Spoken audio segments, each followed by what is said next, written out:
बिहार में सत्ताधारी party Janata Dal United के सीनियर नेता और एक समय में मुख्यमंत्री नीतीश कुमार के बेहद करीबी माने जाने वाले केसी त्यागी की पार्टी से छुट्टी की खबरें। हालांकि इसका आधिकारिक ऐलान अभी नहीं किया गया है। सूत्रों के मुताबिक पार्टी से उनके पुराने संबंधों को देखते हुए फिलहाल औपचारिक रूप से उन पर कोई कार्रवाई नहीं की गई।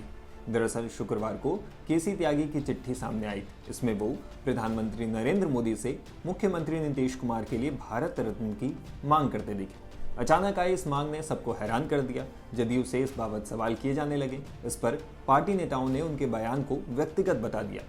यहाँ तक कि जदयू प्रवक्ता राजीव रंजन ने कह दिया कि वो पार्टी के साथ हैं भी या नहीं, पार्टी के नेताओं को ये भी पता नहीं है। देखिए, हाल के दिनों में केसी त्यागी जी के कई बयान आए हैं। ये ज्यादातर बयान पार्टी के आधिकारिक नीतियों और स्टैंड से मेल नहीं खाते हैं। पार्टी में हैं वो या नहीं, इसकी जानकारी भी पार्टी को नहीं है। इसीलिए उनके बयानों को उनके निजी क्षमता में दिए गए बयान के तौर पर देखा जाना चाहिए। जेडीयू का उनके बयानों से कोई लेना देना नहीं है। ये पार्टी की राय नहीं है। ये कोई पार्टी का कंसेशनल डिसीजन नहीं है, कोई पार्टी के फोरम पर कहीं चर्चा। ये उनका व्यक्तिगत राय है। पार्टी का कोई राय नहीं है या पार्टी पर कोई चर्चा नहीं हुई। जैसे हम ट्वीट कर दिए या हम कोई आज डिमांड कर दिए, तो वो मेरा व्यक्तिगत है। वो पार्टी के फोरम पर कोई चर्चा होकर के या कोई कंसेशनस नहीं है पार्टी का। इसीलिए हमको लगता है कि ये व्यक्तिगत उनका है निर्णय। जीतन राम मांझी ने भी कहा है कि अच्छा लगेगा भारत रत्न नीतीश कुमार जी। नहीं, वो व्यक्तिगत है ना, वो व्यक्तिगत है। हमारे पार्टी के अंदर कोई कंसेशनस भारत रत्न पर नीतीश जी पर कोई नहीं हुआ है, अभी चर्चा नहीं हुई है सब पर कोई। जदयू नेताओं के बयान से ये साफ हो गया है कि पार्टी का अब केसी त्यागी से कोई औपचारिक संबंध नहीं रह गया है। हालांकि जदयू के भीतर ये माना जा रहा है कि त्यागी ने पार्टी के साथ लंबे समय तक अहम भूमिकाएं निभाई हैं, जिसे देखते हुए नेतृत्व किसी तरह का टकराव नहीं चाहता। पार्टी सूत्रों के मुताबिक केसी त्यागी अब जदयू की नीतियों, फैसलों और आधिकारिक रुख का प्रतिनिधित्व नहीं करते। दरअसल बीते कुछ समय में केसी त्यागी ने कुछ ऐसे बयान दिए जो पार्टी लाइन से अलग दिखा था। केसी त्यागी हाल ही में कई विवादों में रहे। उन्होंने आईपीएल में बांग्लादेशी खिलाड़ी को हटाने के फैसले का विरोध किया था। इसके अलावा साल 2024 में फिलिस्तीन मुद्दे पर भारत सरकार से अलग स्टैंड लिया था। अग्निवीर समेत अलग अलग योजनाओं और मुद्दों पर भी उन्होंने सवाल उठाए थे, जो पार्टी की आधिकारिक लाइन से अलग थे।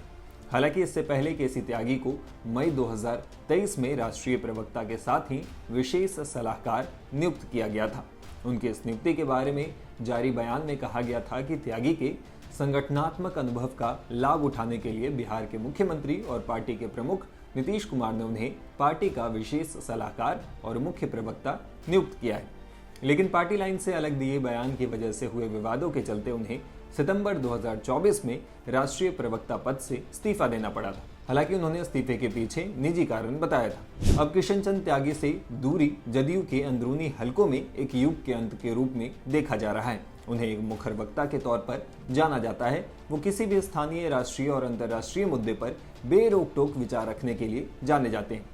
समाजवादी नेता के तौर पर उनकी अलग पहचान रही है। उत्तर प्रदेश के गाजियाबाद जिले के मोटा गांव के मूल निवासी केसी त्यागी का बिहार की राजनीति में भी खास स्थान है। उन्होंने कॉलेज के दिनों से ही राजनीतिक गतिविधियां शुरू कर दी थी। कॉलेज की राजनीति के बाद साल 1974 में उन्होंने सक्रिय राजनीति में कदम रखा और युवा जनता पार्टी के राष्ट्रीय महासचिव बनाए गए। उनको संकट मोचन के रूप में देखा जाता है। उन्होंने बड़े बड़े मुद्दों पर पार्टी के लिए मोर्चा संभाला और उससे बाहर निकालने में सफल हुए। केसी त्यागी ने अटल बिहारी वाजपेयी के साथ ही शरद यादव के साथ मिलकर काम करना शुरू किया था। यहीं से उनमें समाजवाद विचारधारा ने घर कर लिया। वो पूर्व प्रधानमंत्री चौधरी चरण सिंह को अपना राजनीतिक पिता मानते हैं। उनके साथ रहकर उन्होंने गांव, किसान और गरीब की लड़ाई का खरा सीखा। लंबे समय तक केसी त्यागी ने चौधरी चरण सिंह के मीडिया सलाहकार का दायित्व निभाया।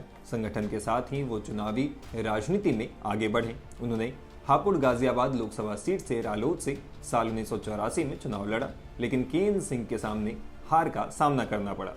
केसी त्यागी की क्षेत्र में अच्छी पकड़ होने के बावजूद उनके प्रतिद्वंदी केन सिंह को तत्कालीन प्रधानमंत्री इंदिरा गांधी की हत्या की सहानुभूति का लाभ मिला।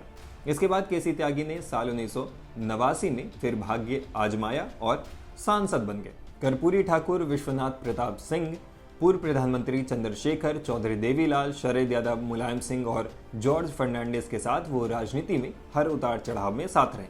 आपातकाल में वो 18 महीने जेल में भी रहे। उन्होंने राष्ट्रीय जनता दल यू से साल 2004 में मेरठ से सांसद का चुनाव लड़ा और भाजपा से गठबंधन होने के बावजूद हार गए। हालांकि पार्टी में वो दायित्व संभालते रहे। वो बिहार से साल 2013 में राज्यसभा के सांसद और फिर गन्ना निगम के चेयरमैन रहे। वो जदयू के राष्ट्रीय प्रवक्ता रहे और बिहार के मुख्यमंत्री के राजनीतिक सलाहकार रहे। हालांकि अब केसी त्यागी के जदयू से विदाई के संकेत साफ मिलने लगे हैं। खबरों की रणभूमि में यहाँ शोर नहीं, सोच लड़ती है। जहां शब्द नहीं, फैक्ट्स वार करते हैं और हर सवाल खोलता है सच की नई परत।